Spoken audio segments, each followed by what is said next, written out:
Crash Team Racing is a game that I've wanted to play for such a long time, I really can't believe I haven't gotten to it until now. I say that for two reasons, because I first saw the game way back when it came out in, the 90s, and my friend had it and he was playing it, but I just never picked up the controller. I mean, it looked cool and I liked Crash Bandicoot, but for this reason or that, I never played it until today. The second is that I've had the game, and I've had it for a long time, and I remember leaving it out next to my console, so I would know the next time I played, I should probably play this game. Fast forward, 4 years, and I still haven't played it, so finally I'm getting to it, finally. Now that I've played it, I can actually say the game holds up fairly well compared to more modern racers now, but it's not quite what I was expecting, and I think it's because the game is just a little bit too old. It's starting to show its age. Crash Team Racing, or CTR if you're cool like that, follows the same formula that Diddy Kong Racing did earlier, and I think the game's actually, it inspired it, so it's kind of running off of that same formula. But it's a kart racer featuring Naughty Dog's Crash Bandicoot series of characters.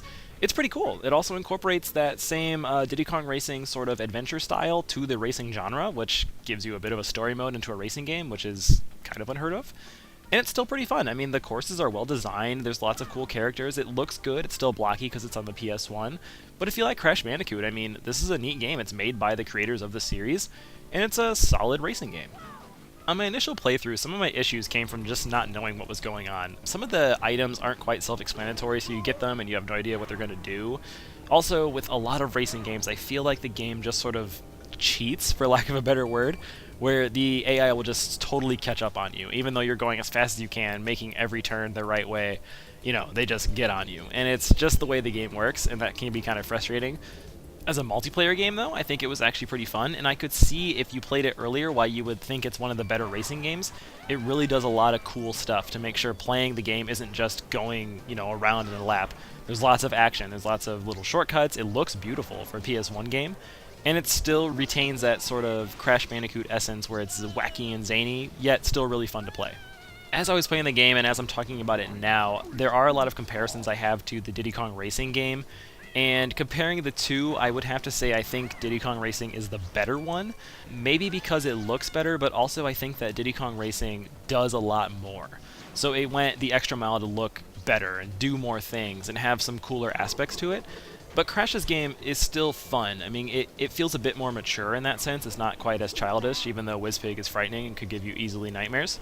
But I think the game is actually just not quite up to par as much as DKR, and if you're looking for one or the other, I would go with Diddy Kong Racing over this one. Something that this game did that Diddy Kong didn't do is that Crash Team Racing actually spawned some sequels. Yeah, there's the DS version of DKR, just let's get over that. Crash Team Racing gave way for Crash Nitro Kart on the PS2 and GameCube, and then beyond that there was Crash Tag Team Racing, which borrowed from another Nintendo game with Mario Kart Double Dash. Now there's two people in a kart. While those games probably aren't quite as cherished and recognized as being awesome as this game was, I think it says something about Crash Team Racing in 1999 that the game was really good. I mean, it was good enough to spawn some sequels, and for a racing game that's based on an adventure game on the PS1, pretty cool. I mean, a neat little heritage. Getting right down to the verdict on this free play, would I play the game again? Yeah, I think I would. I think it would be fun to kind of throw back some nostalgia and just live again in the 90s on the PS1 for a racing game. With racing games, their legacy, at least in my mind, comes from how memorable the game is. And Crash Team Racing does leave a good memory, good feeling on you. The levels are pretty neat, and it looks cool, and it still retains some of that fun factor that was there way back when. For those of you out there that actually do rank Crash Team Racing higher than other racing games, I can see where you're coming from. I might not quite agree with you, but CTR is a fun game. I'm glad I played it. Who knows? Maybe I'll play it some more.